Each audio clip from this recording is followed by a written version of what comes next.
Many of you probably know that the enrollment for Obamacare will be in effect on October the 1st. In doing so, we also thought, because you probably have heard, this is the 42nd time that the GOP has tried to hold up the Obama funding that's required for this to work. In doing so, we wanted to explain to you what some of the controversy is, because we don't believe the media is doing a very good job of letting you know.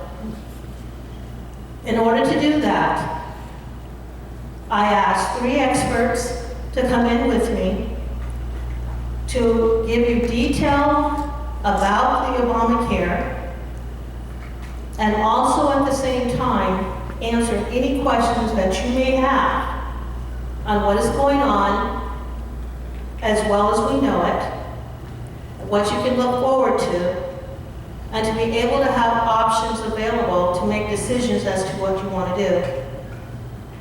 In doing so, we want to let you know that it's estimated that there are 5.3 million Californians who are eligible for this service. And in doing so, this is also going to be an opportunity to be eligible for premium assistance to help you pay for it. This is based on your income, and it's based on how many people are in your home. And in addition to that, there's another 1 million Californians who will be newly eligible for Medi-Cal under this expansion. The online enrollment system is designed to help people determine eligibility and to enroll in one of the many programs that are going to be available. My first speaker this evening is Peter Rothenberg. And Peter, I have your proper introduction in my booth in the back of the room. And so in the meantime, I'm going to go from my head. Peter Rothenberg came into Obamacare, which is now called Organizing for America. It is an advocacy group for the President's agenda, which is supposed to be all of the United States of America's agenda, because the President represents all of us. In doing so, he will let you know what the actions that are available, as well as how you might even want to come and join and understand what some of the rallies are about. Peter, here's the microphone.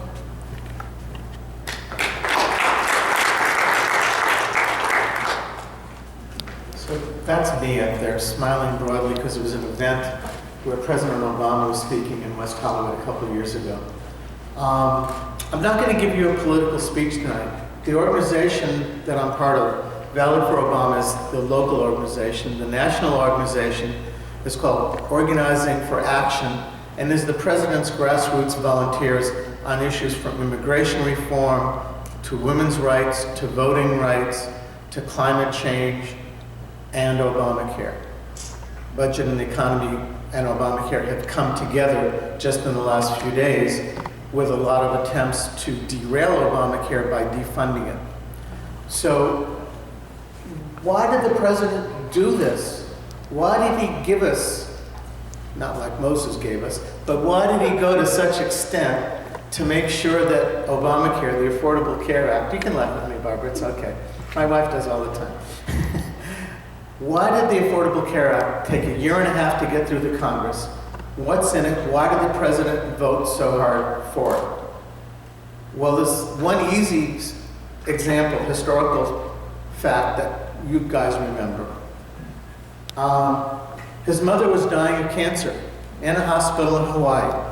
Hawaii is one of the 50 states, not Kenya. And he was there with her. He was an attorney. He was representing her on phone calls that she was fighting with the insurance companies as she's laying in a hospital bed dying over how much they were going to cover. Wealth should not determine health. Health care is a right.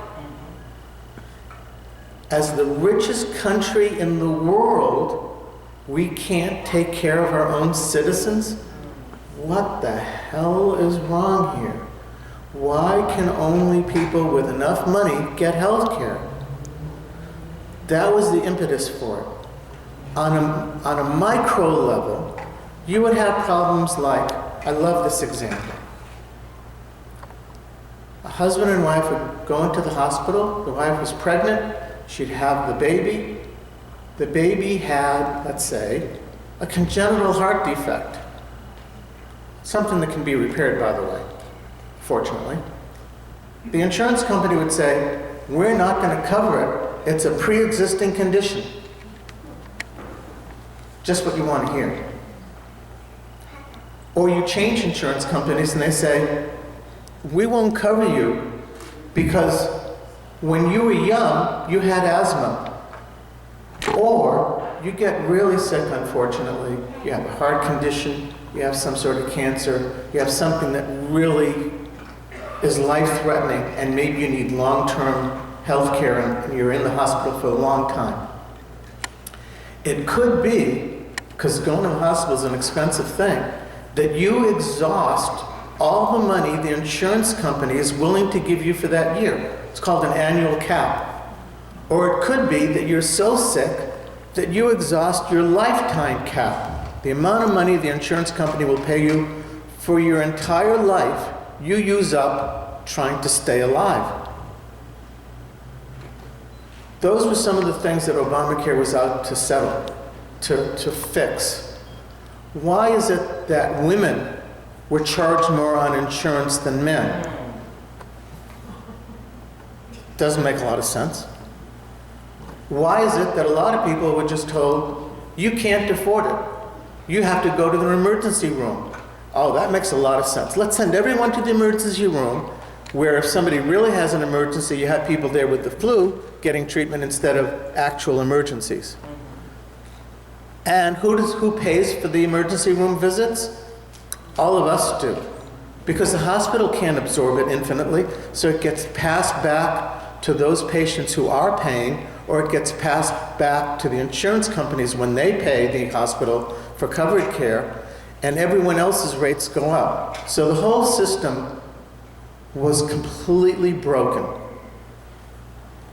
And that's why it was worth investing a year and a half of his presidency for President Obama to fight so hard for this. And at the end, it came down to just winning by a bare 2 votes. Not one Republican voted for it. This is a nonpartisan event, but just let me mention that. Not one Republican voted for it. We have speakers tonight who are going to tell you more about what's in the law. I'm not going to get into the Obamacare Act itself, except the bumper sticker is, it no longer takes wealth to stay healthy. You can get health care now wherever you are on the economic spectrum, because we all deserve to be healthy. You shouldn't have to cut your pills in half. You shouldn't have to decide, can I go to the doctor and get that preventative test or that diagnostic test? You shouldn't have to decide that.